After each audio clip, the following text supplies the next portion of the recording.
Welcome once again to M5's English language learning program, Let's Speak English.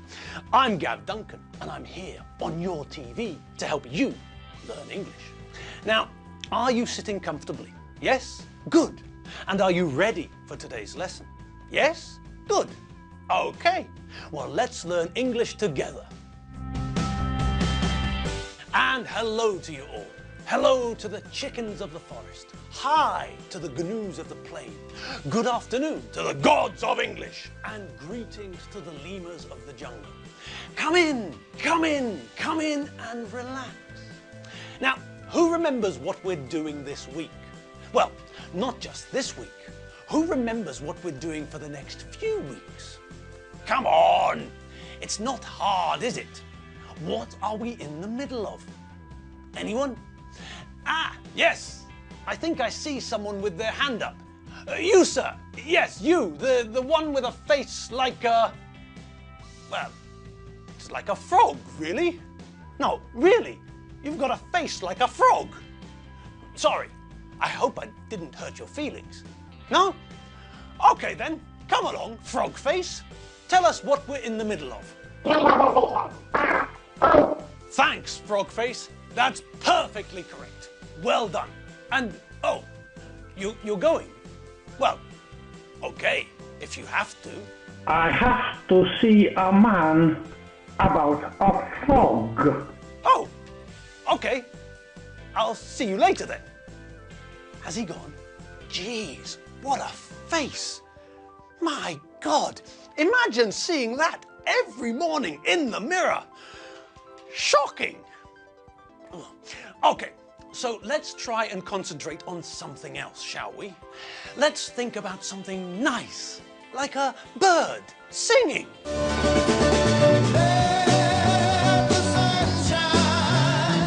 Ah, that's better. Something nice. A nice visual image. Something to take away the sight of that frog face. Ugh. Okay, now moving swiftly on. It's time for us to get back to what we were doing. Yes, as that rather, well, strange man with the amphibian face told us. We're in the middle of Mega Revision Part 2. So, on we go. It's time for us to revisit the present continuous. Okay, so what's the word for the day? Well, there are two words for the day, really. Word number one is the word versatile. And what sort of word is versatile? That's right, versatile is an adjective. Now, who remembers what an adjective is? Correct-a-doodle-doo. An adjective is a word we use to give information about a noun. We can use adjectives to add colour and depth to a sentence. We can take a boring sentence like, I have a cat, and we can add adjectives to the sentence to provide more information and also to make the sentence more interesting. I have a two-legged, green and orange striped, tailless, earless, one-eyed cat.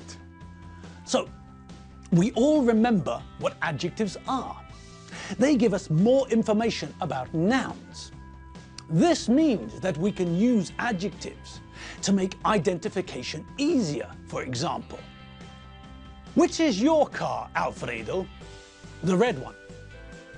Which red one? The two-door red one. Which two-door red one? The two-door red one with tinted windows. Which two-door red one with tinted windows? The two-door red one with tinted windows and alloy wheels. Which two-door red one with tinted windows and alloy wheels? The two-door red one with tinted windows and alloy wheels with white wall tyres. Oh, that one. So, we can see how adjectives can provide or give us information. Extra information that helps us to identify something. When Dave first asked Alfredo about his car, Alfredo's answer only had one adjective in it, red. But in the car park there were lots and lots of red cars, and it was only by giving more and more information that Dave was able to identify Alfredo's car. Alfredo told Dave more and more information about his car. He provided more and more information with different adjectives until Dave was able to identify Alfredo's car. So, that's what we use adjectives for, to provide or give information about nouns. Alfredo used 5 adjectives to explain to Dave which car was his. So, Alfredo used adjectives to help identify his car. But when he used the adjectives, he also made the sentence more interesting, didn't he?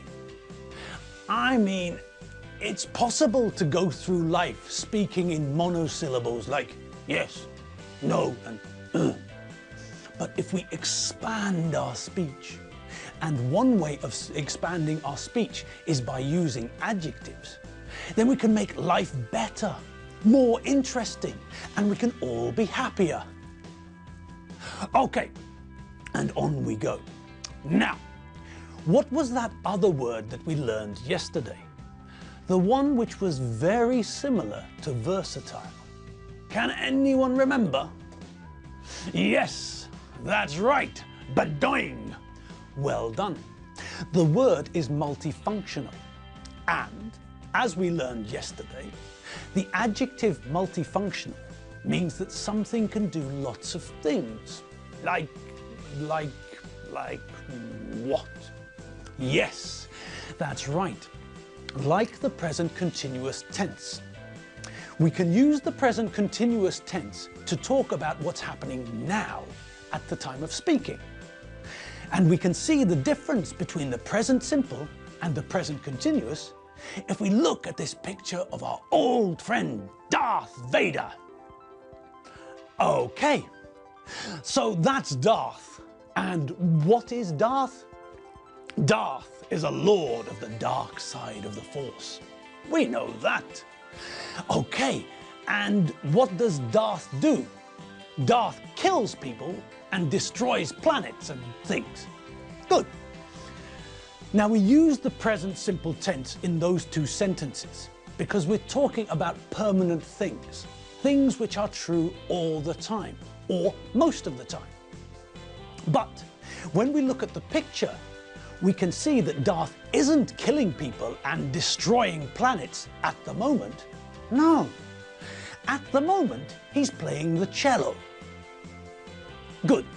So we know that we use the present continuous to talk about things that are happening now. Okay. But we also learned that we can use the present continuous to talk about plans and arrangements in the future, similar to what we do with going to. I'm playing squash with Chief Mangosuthu Buthelezi on Monday, for example. We arranged it, it's planned, and it's happening on Monday.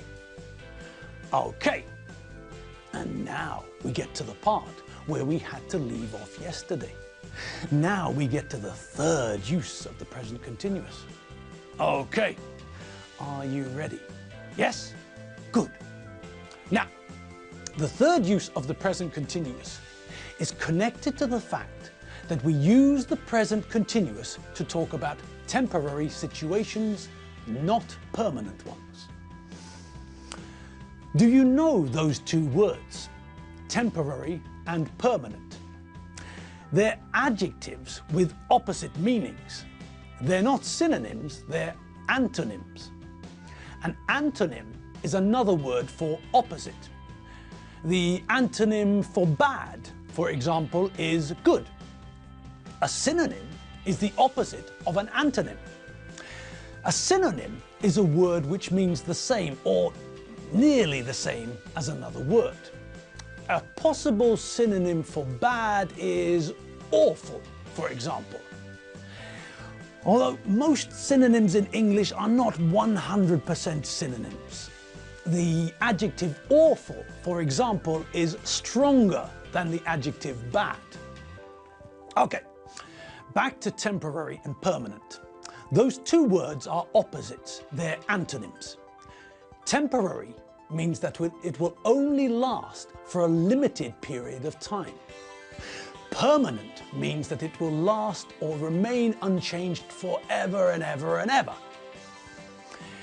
The easiest way to think about the difference between these two words is to think about two writing tools we use, two implements we use to write, a pencil and a pen.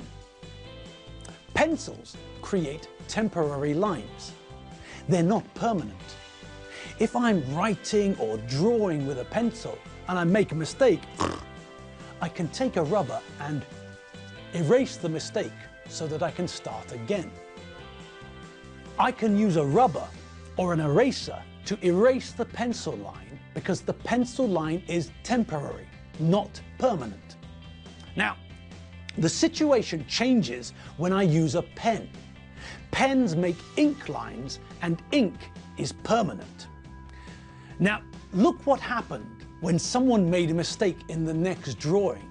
That's right, they were drawing in ink with a pen. So when they made a mistake with the woman's hand, they couldn't erase it. They couldn't rub it out. This isn't pencil, this is ink. So it's permanent. You can't erase it. You can't rub it out. With ink, all you can do is cross it out and start again. So, this is why artists normally start their pictures in pencil. Then, when they feel ready, they redraw the picture in ink. Okay, so back to the start. What were we talking about? That's right. We were talking about the multifaceted, multifunctional, versatile tense, the present continuous. And now, for your pleasure, we're going to talk about the temporary, permanent idea connected to the present continuous. Now, we know that when we talk about permanent ideas, we use which tense? That's right, we use the present simple. I'm a man. I live in Budapest. Jimmy Page is a guitarist. Chris St. Hilaire is a drummer. All of these things are facts, or generally true, or true some of the time. And they all have the idea of being permanent. These things don't change. I was born a man and I will die a man.